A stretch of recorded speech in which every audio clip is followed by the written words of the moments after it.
Welcome back, everybody. Before we start, I have one more information for those who have booked Puppet Camp 2.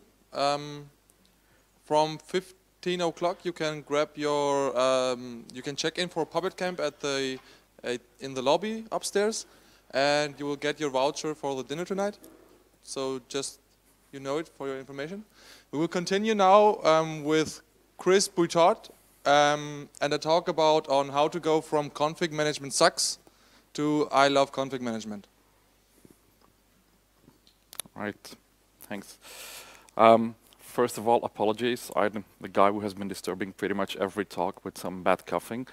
I hope I can survive this talk, but I've just seen pictures of Mark Burgess on stage at another conference who had the flu and who was basically not able to stand up. So I'm feeling in better shape than he is right now. So, title of this talk is from ConfigManagementSucks to I love config management. And there's a story to that. Who doesn't know? I'm Kris. I'm this dude from Belgium. I've been doing, like Bernd said, the open source conference circus for over a decade now. My day-to-day role is that I'm the CTO at inuits.eu, which is an open source consultancy company in Europe. We have offices in Belgium, the Netherlands, Czech Republic, and Ukraine. And that's as much as I'm going to talk about Inuits, but they pay my trip here anyhow. And somewhere along the road of doing open source consultancy, I, together with Patrick Dubois, started organizing DevOps Days in Ghent, which kind of was the first step into building a global movement, which is now what we know as the DevOps movement. And if we talk about DevOps, for a lot of people, that's summarized to the CLAMS keyword. It's about culture, it's about automation, it's about monitoring and measurement, and it's about sharing.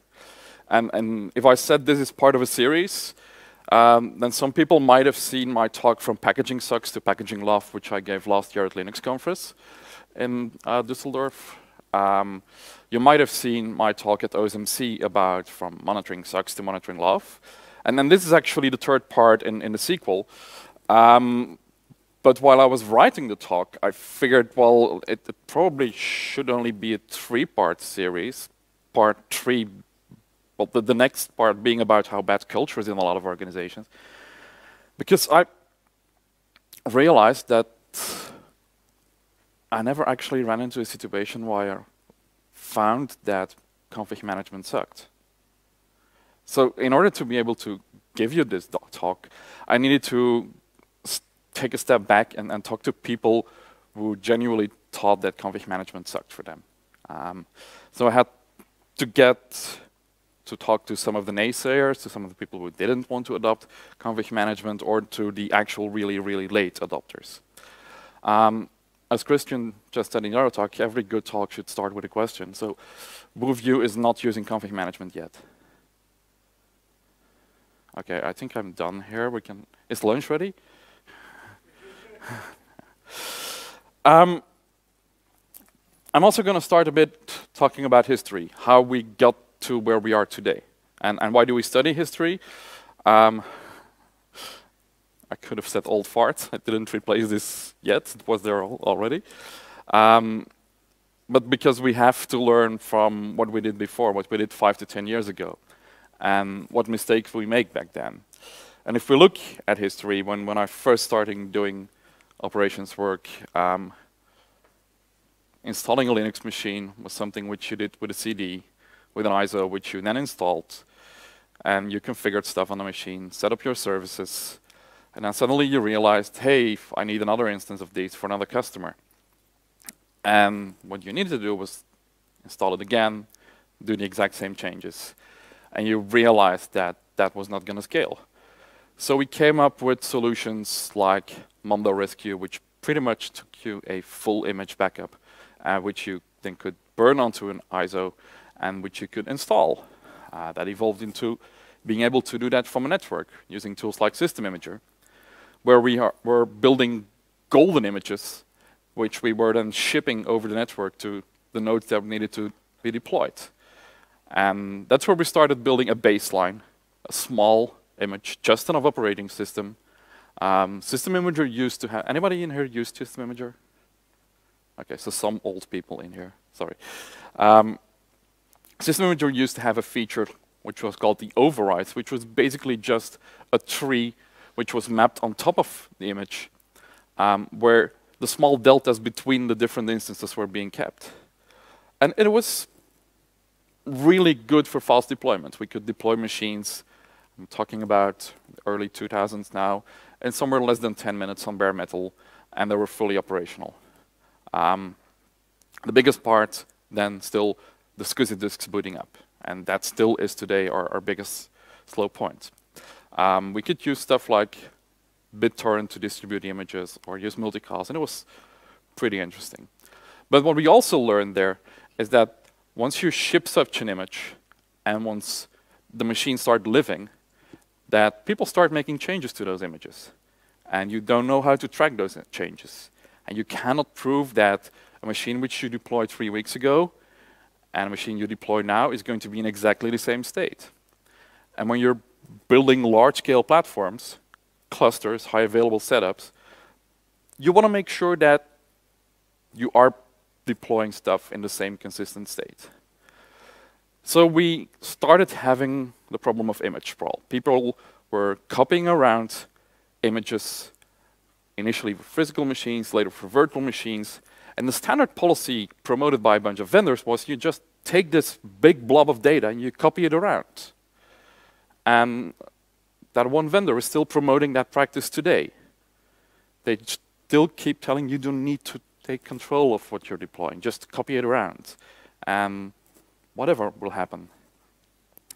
So we had manual installations. Sorry, we had System Imager. We went a step further where we started using tools like Kickstart or Phi. And then we actually, and that's somewhere in the mid-2000s, we built just enough operating system. We kickstarted that, or we deployed it with the Bootstrap or Phi. And then we started looking into the early configuration management tools. Back then, CFEngine. If we get one more step further, we actually were doing that. That was a couple of years later. We had a couple of other configuration management tools around. Up to the point where now we're pretty much, well, we start using Vagrant to build that box, give that box to a developer. We use exactly the same code base that built that box for the developer to actually move to production. And now we know how to do infrastructure as code. We know how to run and deploy infrastructure at scale. Yet it seems like this is not something trivial. Infrastructure as code has been one of the slowest adopted technologies and practices I've been around with. I mean, when we started helping software developers to deliver their code, the operations people were all like, yeah, but you need tests, because I don't want you to just deploy stuff. I want you to be able to automatically deploy this. Whereas on the other side, still a lot of people just accept operations people to SSH into a box and make some changes manually. Why do we let that happen? It's not what we should be doing. So infrastructure as code helps us there. We're now treating our infrastructure as code. We're taking over best practices from software development. We're modeling our infrastructure. We're taking small pieces, reusing them. We're using cookbooks. We're using manifest. We actually have development, acceptance, and production platforms for that code.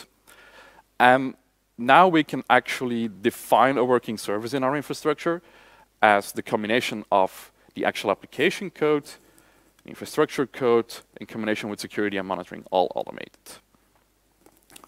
So we have a bunch of tools out there. But still, people didn't start adopting this, because for a lot of those tools, the learning curves were way too high. I mean, which tool would this be as a learning curve? Probably CFEngine in the early days. I mean, you really, if you forgot it was a two-stage setup in the ultimate versions, and if you broke something during the initial setup, you were completely screwed. You were shooting yourself in the foot constantly, and it was, for a lot of people, just too early to start doing this. A bit more easy was when Puppet and Chef came along, there was still a steep learning curve. It was still not trivial to actually climb that wall, but it was much more easy. Yet for a lot of people, they wouldn't take that effort. They wanted to wait till something even more easy comes along. And something more easy eventually came along, and people started falling over it. So which tool could this be?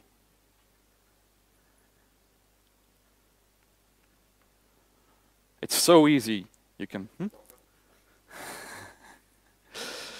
Now we're talking configuration management, not packaging tools. Now some people would claim this is Ansible, some people would claim this is Salt, some people would claim this is Juju. The point is, any configuration management tool can break your infrastructure at scale. Like DevOps Bart said, to make errors human, to propagate to all servers in an automatic way is DevOps. Because automation can also be bad. And I think for every tool we run into, it's just like Unix. Unix is user-friendly. It's just picky about its friends. Some people tell me it has to do with intelligence. More intelligent people will adopt more difficult technologies earlier. Less intelligent people will take longer to actually start adopting them. But fundamentally, a lot of these tools can help you achieve the goals you have. Automating your infrastructure, making sure it's reproducible, making sure that stuff keeps working. So why are there a bunch of different tools around? Well, people don't like the language one tool was written in. People want to have more functionality of a language. The Chef versus Puppet discussion. We want to be using Ruby as a language to define our infrastructure. Whereas the Puppet guy said, well, nobody's ever going to use that. Chef said, we're going to build it anyhow, we're going to do this, people are going to start using it. And then Puppet Lab said, well, maybe we should also add that feature. They added the feature for 2 years, and nobody actually used it. And then they removed the feature. Then there's the Python fanboys, because they want to have a different language. They don't like Ruby. Ruby is too fat. Ruby is too slow. It doesn't scale. And it's all valid reasons to start building another config management tool. I think that in most talks I gave over the past years, if I was talking about configuration management tools, my advice was to not build your own. And I had to retract that advice in 4 separate occasions. That was with Mark Burgers in the audience, with Luke Knies in the audience, with Thomas Hatch in the audience, and with Adam Jacob in the audience. And for the rest, I think my advice was still valid. If you want to use a configuration management tool, don't build your own. I'm currently working at one customer where they actually had a smart guy who figured out he was going to write one himself in Java.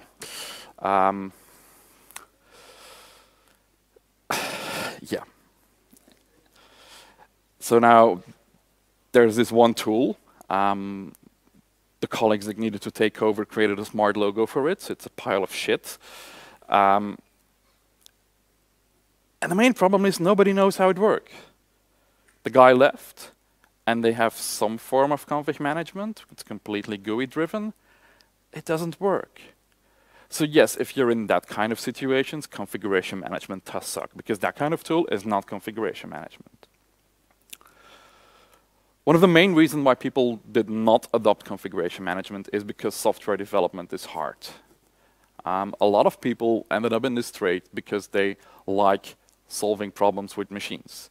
They like building new things and not writing actual code. Where when we start doing infrastructure as code, we need to take into account stuff like ordering. We need to figure out how loops work in certain languages, which was not something which was supported by default. We need to think about dependencies. And for some languages, that was difficult. For some languages, that was trivial. We also need to think about stuff we never figured out before. We need to think about idempotems, about how to make sure that if we do something, and we can run that same thing over and over again. When we were doing just some shell scripts and we were just building stuff one-off executions. Adding a sequence to a file, adding a smart snip somewhere was just echo append to this file. But if you're reading that in an infrastructure as code style of approach, it means that at some point in time, after the 2,500th run, you'll get 2,500 entries in etc host where there's your host name. You don't want that. So you need to think about it in a different way. And when you start realizing that, it also means that the development libraries you're working in should be capable of doing that kind of code. I had one fun issue a couple of months ago with a Ruby library. I'm not sure if it was a JSON or a YAML library, which would actually take all the values I gave it and write it out in a file, but not consistently in the same order. So the values in the file were correctly, but each time my Puppet agent ran, the file was being rewritten. And what happens when the file was being rewritten? The servers was being restarted, whereas nothing changed. And that's the kind of bugs which makes you think configuration management sucks. But what actually was sucking was the Ruby implementation of the serialization. So new things are also things that people need to adapt to. And a lot of that is people learning how to adapt with new tools.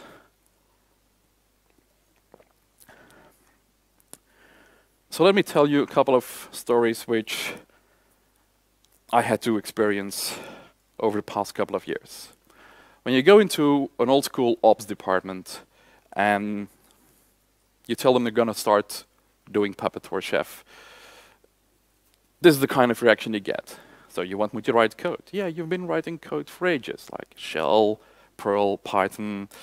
And then one of their managers said, you think those guys write Shell? Then I went, well, if they cannot write Shell, why did you hire them in the first place? I mean, that's not a problem with configuration management. That's not a problem with people not knowing how to write code. That's basically bad hiring. Same with version control. I actually had to sit in a meeting in February of this year where the developers refused to move to Git, and the ops people were using Git. And they wanted me to explain why in 2015 we needed to use Git. I didn't. I told them if this is discussion, I'm leaving. There's something like reality, and there's something like, if you really don't want to change, maybe you should be looking for a different job. A lot of people think that this is the old world. A lot of people think that this is something which happened in 2015, but it's still happening today. A lot of large organizations have not adopted configuration management yet. I don't know who it was it yesterday or Tuesday at another conference where somebody said that some large American organization had just finished or plans on finishing their virtualization migration this year. I mean, configuration management for them is probably not even started. So now we're starting to write test code. We are adopting a bunch of practices. So those operations people, they come like, you want me to write tests? Why should I write tests? I've never run tests. I just put stuff in production and it works. And yes, you need to write tests because how are you going to monitor your platform anyhow? You need to monitor your Apache, so you need to test it. And a lot of the testing we write when we're doing infrastructure as code is actually exactly the same tests that we need to write to monitor the platform anyhow. So if we use tests that are pluggable that can be used in monitoring frameworks, we're pretty much solving something upfront which we need to solve anyhow. Another development practice is you want me to do continuous integration. Yeah, because you're developing software, so I want you to test against all the different components. And that also means that I want you to continuously deploy software. And what I see is that in a lot of organizations that are facing the problem that we need to ship software faster, actually working with the operations teams and putting infrastructure as code in place and going to continuous delivery as infrastructure continuous delivery as the first pieces of the stack where we actually do continuous delivery is going to be really beneficial. Because you can take a standard Java application and put that into a pipeline and build Jenkins and put up repositories and deploy that application. But if the configuration changes, you also need to change the underlying infrastructure as code to make those changes in sync. So the thing you need to do is to get your operations people to understand all different components of their pipeline so that by the time the application developers get to the same level, they already know all the tools. They already know what pains they had to go through. And this means that by using tools, by doing infrastructure as code, by starting to learn this, you're going to help the rest of the organization to speed up. Typical pipeline, these are all the components you need to learn. You need to check out your code, do syntax checks, do style checks, do code coverage, do some tests, build or package it. You need to upload it to a repository. You need to deploy it on your test platform, trigger your Puppetrons or Chevrons again. And then you need to check a Kinga to Bernd, did you hear that? I said a Kinga. Okay. Yeah, I know, just checking. Then you need to check if your tests are successful on the actual platform. So share the pain with the developers you need to work with. Use the same tools, and then you can actually support them much better than before. So that's what people react when they first start using infrastructure as code. Old school ops guys who don't want to change. So they start changing and they realize, hey, this is fun. Now I need to set up some service. I need to set up Apache. And, well, I shouldn't be writing this myself. There's probably some stuff on the internet. And they go to Forge.Puppet Labs and they figure out there are 60 Apache modules. Which one should I use? And they take one. Obviously the wrong one. They take the one which has only Ubuntu support and they're on CentOS. And they figure out it doesn't work. And they take the next one, which works on their distro, but has hard-coded repositories in there and has hard-coded paths in there. Then they take the fifth one, and that one actually starts Apache, which they, by default, which they don't want because they have CoreSync managing their high availability setup, and it only needs to run on one service. And that's when people get frustrated. Which package, which upstream module to use? 3 to 4 years ago, I actually approved of this discussion. There was a lot of stuff going on. There were a lot of projects trying to do exactly the same. But what we've seen over the past 2.5 years is that there's a lot of consolidation happening. There's a number of upstream modules, both for Puppet and for Chef, that are getting the standard. This is something which is happening in a lot of ways. If you have a large enough number of people experimenting with stuff. I think in Dutch we have this saying which is called elephant pads. I don't know if you got it in German too. But it's pretty much if you design a park and you want to figure out where to lay the paths in the park, one of the things you can do is just put in no paths at all in the beginning. And people will start using the park and they will start crossing. And after a couple of months, you'll actually see where they walked. Because people find themselves the most optimal routes. And this is exactly what's happening with module development.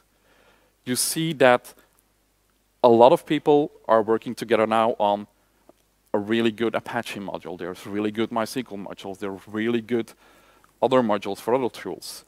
And what we've also seen now is that a lot of upstream application developers are actually shipping Puppet or Chef code that delivers their stack.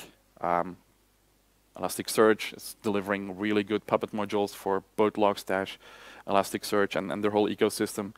The guys from PacketBeat yesterday showed that they have Ansible playbooks for their tools. And there is a growing adoption of these practices. So it's not there's a module for that anymore. It's coming to a point where the upstream vendor actually is providing a module for that. Or the community has provided a module for that, which is really, really good. Except for the niche cases. When Christian was talking about Zookeeper, Kafka, and all that stuff, yes, there's great modules for that, but there's no packages for that. Communities, open source communities, still need to work together and build stuff that actually works. So, automation isn't easy. We still need to take into account a lot of dependencies. We still need to think what we're doing. If this would be trivial, if this everybody would be doing it. But I'm still loving infrastructure as code. And one of the reasons is this one. It worked. We tricked them. The biggest argument I get from people is, why should I do infrastructure as code when all I have is one server? Who has this? Who has this one server? Nobody has one server. We're doing data center stuff. We always have the application which needs to be put in development, in acceptance, in production. That's already 3 times. We need to have it high available, so that's 3 times 2. We need to be able to scale it out. So we never have this one server. If somebody comes up to you and says, but I only need to do this one server, he's lying. Or he doesn't understand his own needs. And even if he would have just that one server, just that one snowflake, it's even more important for him to be able to reproduce that one snowflake. It's even more important that you can actually do disaster recovery, and when that one machine disappears, it just trigger the configuration management tool, build it from scratch, and restore only the user data.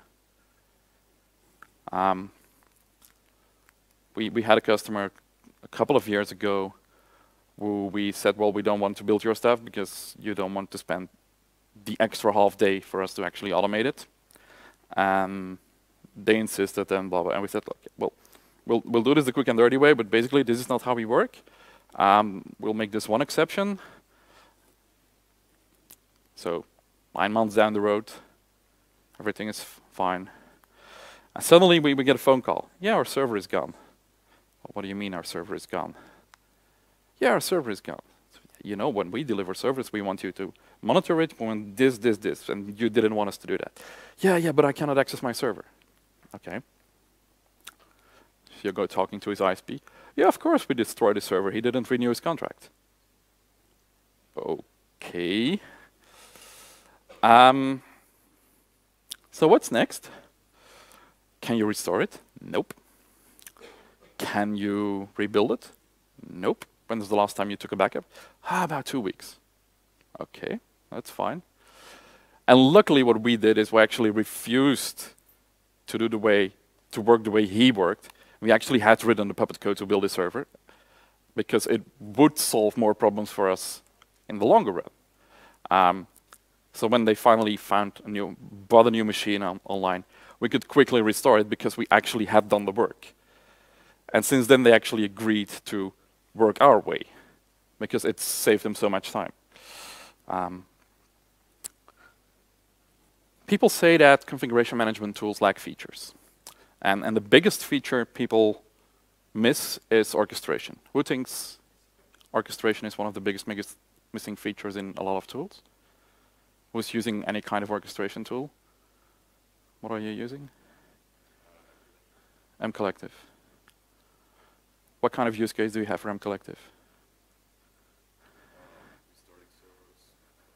Okay, restarting servers. So that's basically the fire one-off commands. Do this on, yeah.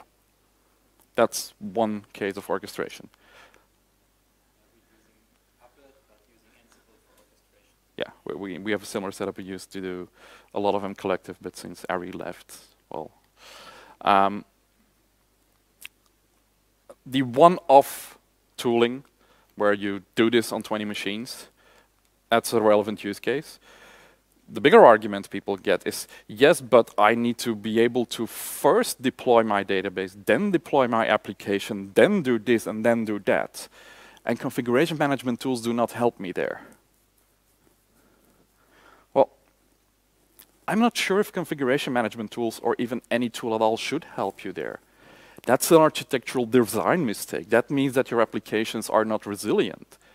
If your application starts and it completely fails because it cannot reach the database, what's going to happen if the database disappears somewhere along the road, if the network hiccups? Your application should be resilient. It should try, retry, head of timeout, and come back with a useful error, but it should not just fail. Jez Humble, at his keynote at a configuration management camp, made that a really hard statement. I mean, you don't need orchestration. You need to talk with your developers and design more resilient infrastructures.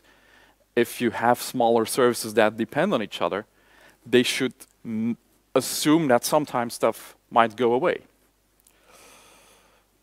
So the lack of functionality might also be that you need to rethink your infrastructure.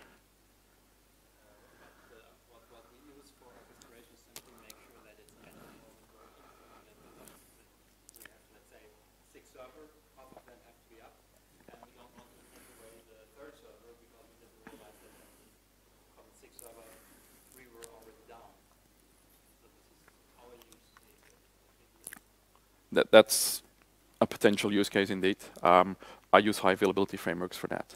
And they will manage the fact that I need to have at least 4 nodes running this resource.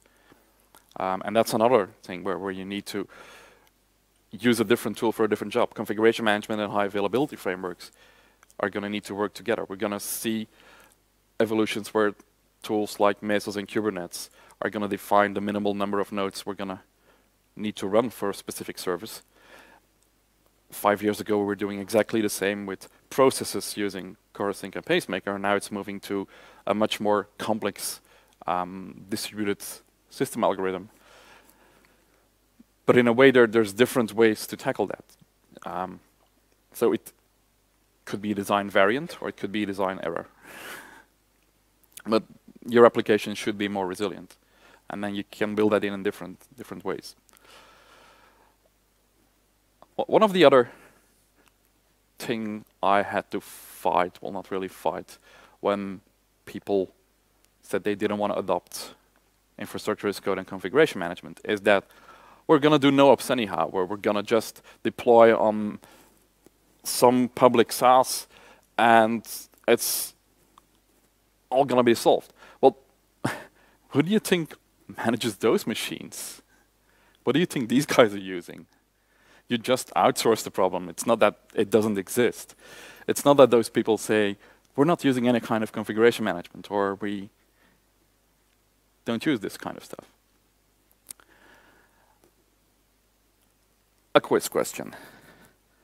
So somewhere along history, somebody said, so we build this thing, we wrap it up, and now you can run it anywhere. Who said that?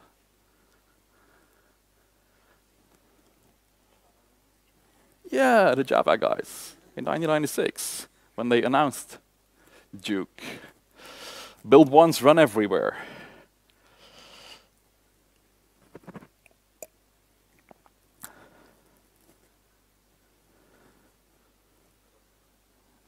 Docker. Yeah. Nothing has changed. We're about almost 20 years later. And I don't need configuration management anymore. I'm just going to give you a big, fat package, and I'm going to have you throw that in production. Who works like that? Who's using Docker here? Same as OpenStack. Nobody. Yeah, using in production. I mean, don't get me wrong, I love Docker if you're using it the right way. But the current trend I'm seeing is that for a lot of cases, Docker is widening the gaps between dev and ops. If 5 to 10 years ago, we had the tarball, which was given to us by a developer on a Friday evening, like here, throw this in production. And we had the dependencies we needed to figure out. We needed to figure out credentials, how to deploy this, how to do this. Now we have something which actually works. Yes, I can launch the container, but I have no clue how to monitor. I have no clue how to manage it. I don't even know what metrics are out there. And we need to take that effort again. We need to start talking with the people that want to use containers, and we need to start talking with those developers again and make sure that we can together build those images and together make something which is reproducible. Guess what we're going to use to make these images reproducible? Ansible, Puppet, Chef, whatever. Exactly the same stuff we've been using. We're just going to shift from virtual platforms to containers where that fits. But we're still going to use infrastructure as code, except if you really like to write Docker files like this. I mean, each time I see the run statement in Docker, it thinks me of BASIC. The only thing I'm missing is go to 10.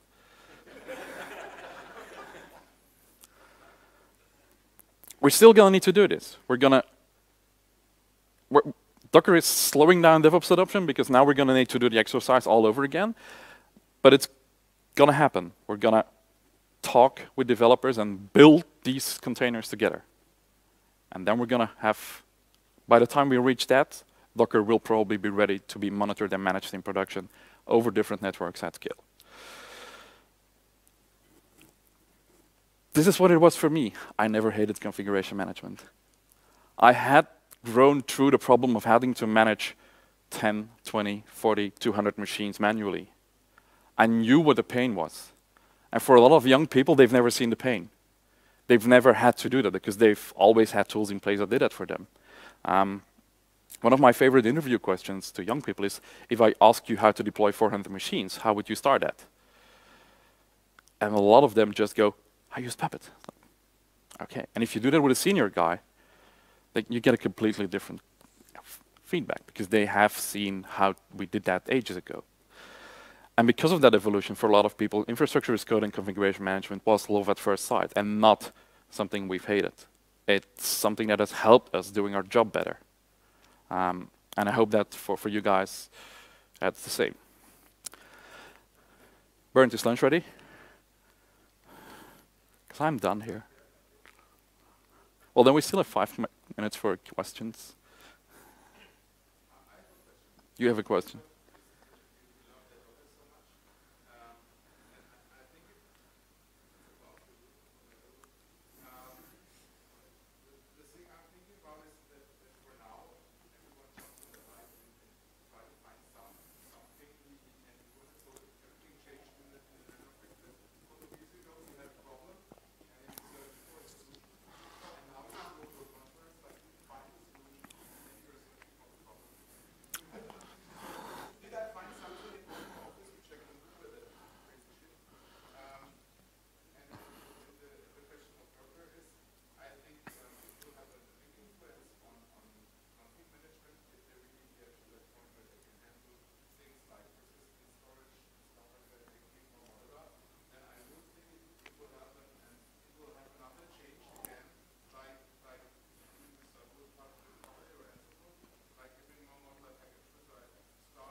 It's going to make a big difference because we're going to need to configure and manage much more.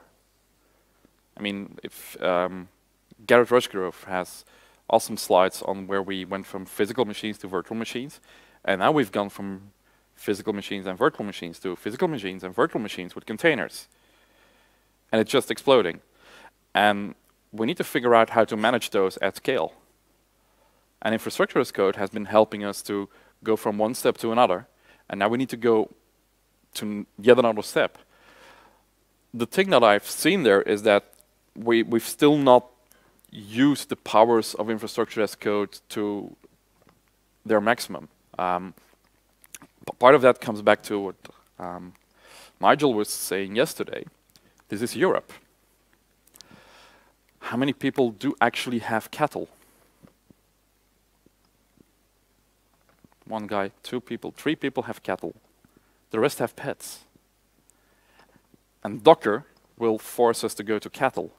But before that happens, the developers will need to adapt their practices.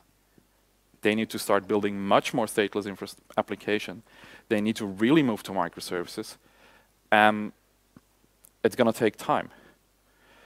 And we're having a bunch of problems with, I mean, did I ever give an open source virtualization talk overview in one of your conferences? I don't know. Because I know that somewhere along 2006, 2007, when I was doing a lot of Xen work, I gave an overview of a lot of tools, and I was talking about containers back then, vServer, LXC, and we called them fruits on steroids. That was like almost 10 years ago, and we were using them then. What's changing now is the fact that it's starting to become an artifact which we need to be able to build. And if we talk about artifacts, we're talking about continuous integration and continuous delivery, and that artifact needs something which is reproducible, which goes to the whole life cycle. And that's something we, once again, are going to need to learn to build together with the developers. And that's, to me, the challenge. The challenge is not that we're going to need to figure out how to build them physically, but how to do that together. Because you can trivially run Puppet apply or some Ansible run in a Docker file and have it set up everything it does. But there's going to be stuff which is going to be different because it's a container, because you cannot run IP tables, because you cannot modify your proc file system, stuff like that. And that's going to be the interesting technical evolution. But the biggest challenge still will be working together with the people that want to throw the container over the wall and forget about it. Because that's a culture problem. And one day I'll write the sequel, part 5, Culture Sucks. Okay. Lunch is ready now, Are right? there any further questions? Is lunch ready? I don't know. That's my question. Sorry, I'm here with you. I don't know. Thank you very much, Kris. Thanks for a great talk.